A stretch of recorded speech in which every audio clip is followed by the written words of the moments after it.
you got a hobby, which is great. But now you have been seeing lots of successful people who turned their hobby to a profession, turn passion to profession. Lots of available content. But here's the point. In this video, I'm going to help you to figure out, is it actually possible to turn a hobby to a small business? How to do that? That's the interesting point, right? Let's get started right now. Sure. Number one, ask about why. Why do I want to do this? So normally in the first why, it could be like, oh, I want to do this because I love it, right? Then the goal is to ask the second why. Why do I really love it? Because I enjoy doing it. And then why do I feel like I enjoy doing this one? Or it could be another way. Oh, because I want to make a little money.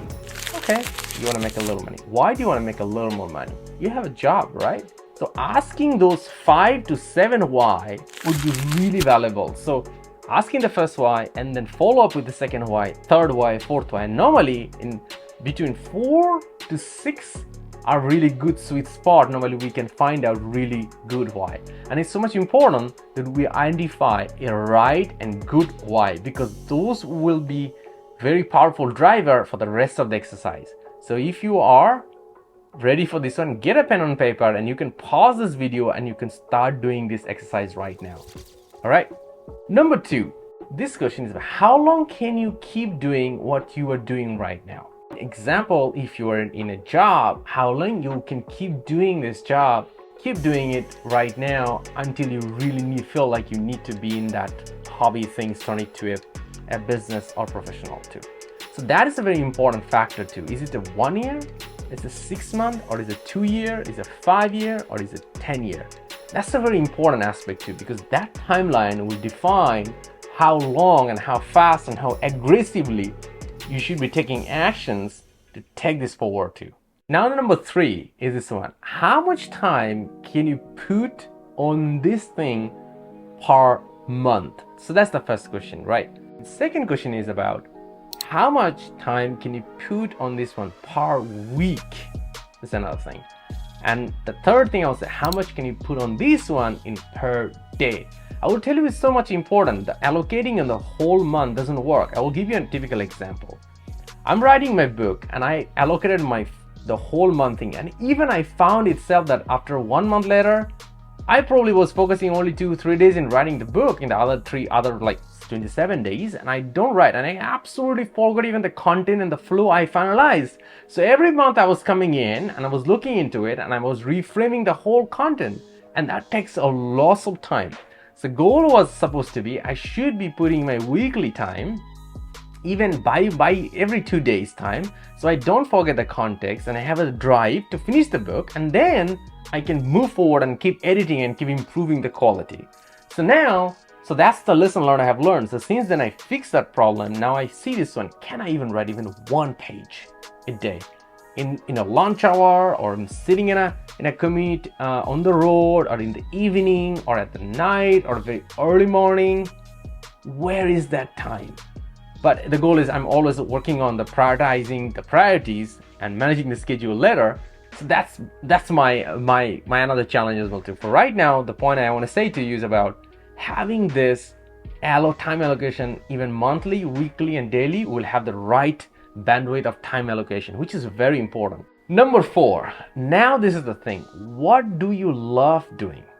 So now it could be a different list. I will say this one, write it down, the top 10, what you love doing it.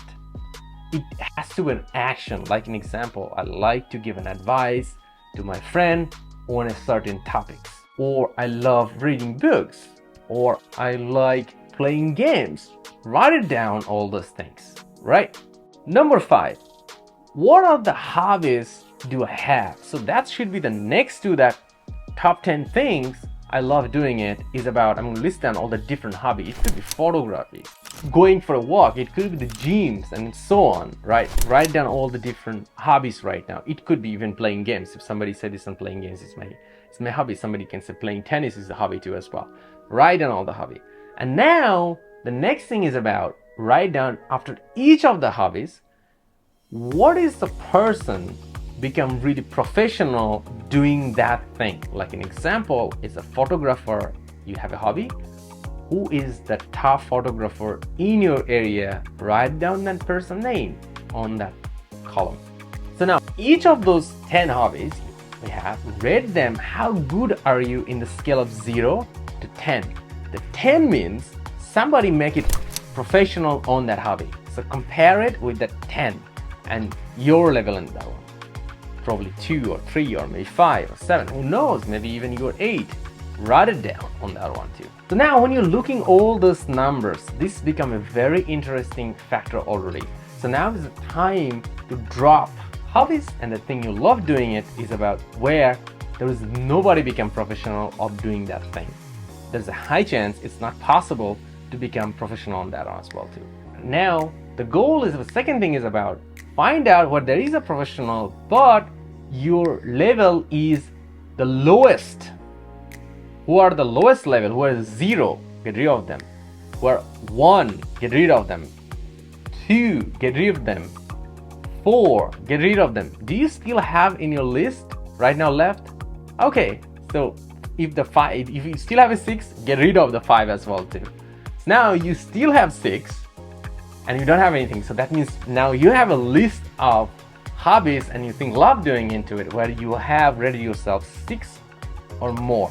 And now you have a much more interesting list of things which you can turn into your small business. So that's the next point. How? Before I go to the next thing I want to talk about in your life is about 3 boxes here. Number 1 is a fulfillment. Number 2 is about finance. Number 3 is a freedom. So these 3 F matter the most.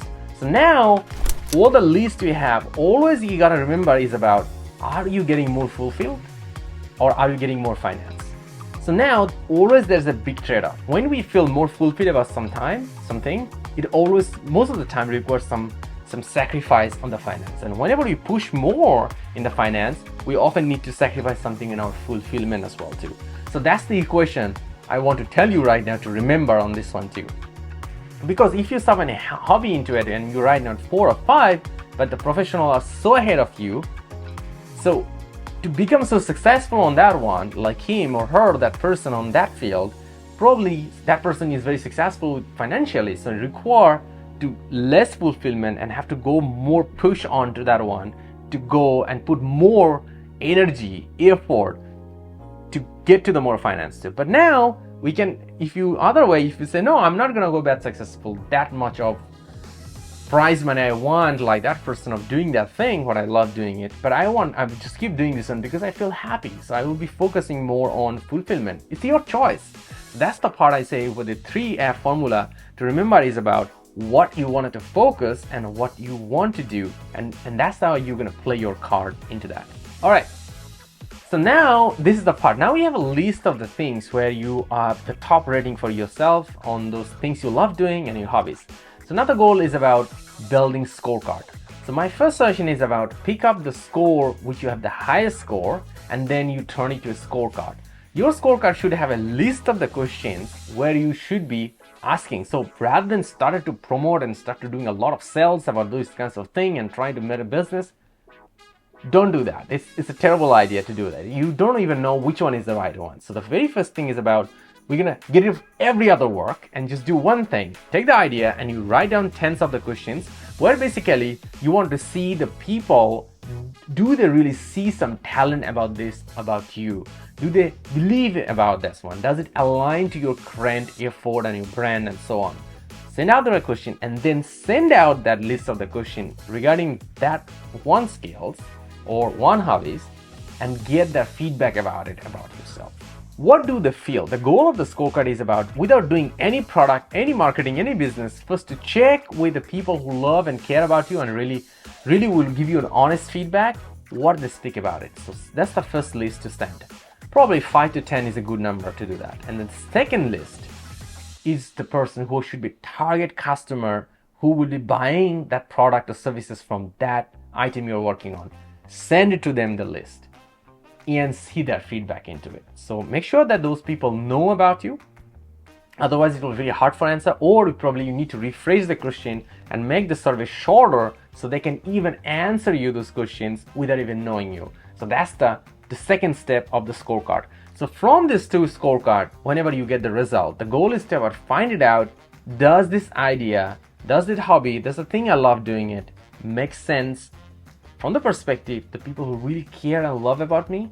And the second thing is about the people who are the target customers also make sense for them or not. So that's the thing.